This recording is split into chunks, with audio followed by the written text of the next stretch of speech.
Shalom Bapak Ibu Jemaat yang dikasihi Tuhan Yesus, damai sejahtera beserta kita semuanya.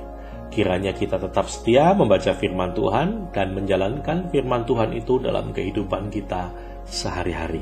Selamat mengikuti renungan firman Tuhan hari ini melalui versi audio. Tuhan Yesus memberkati. Renungan hari ini, Kamis 24 Desember 2020, dengan judul Menyambut Kelahiran Yesus. Mari kita baca Injil Lukas pasal 2 ayat 1-7. Injil Lukas pasal 2 ayat 1-7. Pada waktu itu, Kaisar Agustus mengeluarkan suatu perintah, menyuruh mendaftarkan semua orang di seluruh dunia. Inilah pendaftaran yang pertama kali diadakan sewaktu Quirinius menjadi wali negeri di Syria.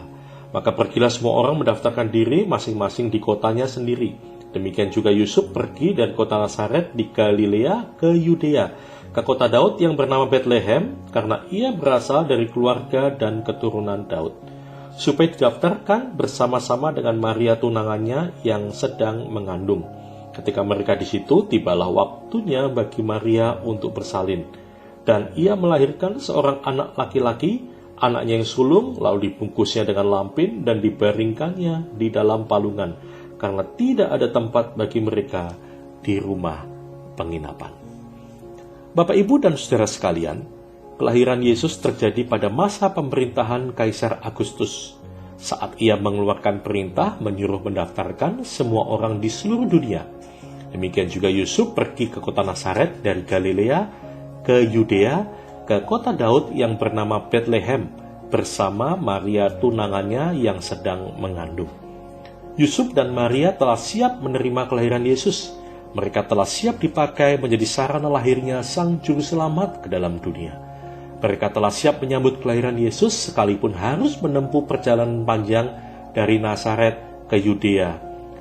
Dan mereka telah siap menyambut kelahiran Yesus sekalipun dalam kesederhanaan di tempat yang hina dan sebuah palungan. Yusuf dan Maria menyambut kelahiran Yesus dalam kesetiaan mereka kepada Allah dan dalam kesetiaan cinta kasih sebagai pasangan hidup yang saling mengasihi, saling menjaga, dan saling menguatkan. Tidak mempermalukan, apalagi saling menyakiti satu sama lain. Inilah yang mereka lakukan sekalipun berhadapan dengan berbagai perasaan atas kehamilan yang terjadi atas kehendak Tuhan. Harus berhadapan dengan apa kata orang, harus menempuh perjalanan jauh, dan harus menerima kenyataan bahwa Maria harus melahirkan bukan di tempat penginapan, dan harus meletakkan bayi Yesus ke dalam palungan atau tempat makanan hewan. Kesetiaan kepada Tuhan dan kesetiaan dalam hidup berkeluarga seperti inilah yang harus mewarnai hidup orang percaya dalam menyambut dan merayakan Natal Yesus Kristus.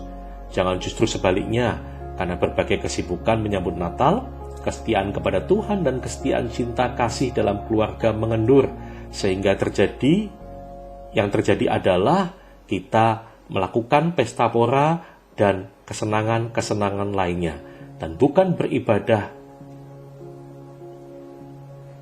tetapi melakukan berbagai kesibukan untuk memenuhi kebutuhan yang bersifat lahiriah. Hidup dalam kesetiaan kepada Allah yang diwujudkan dalam kesetiaan untuk hidup bersama yang saling menghidupkan adalah cara yang benar untuk menyambut kelahiran Sang Juru Selamat, yaitu Yesus Kristus. Amin.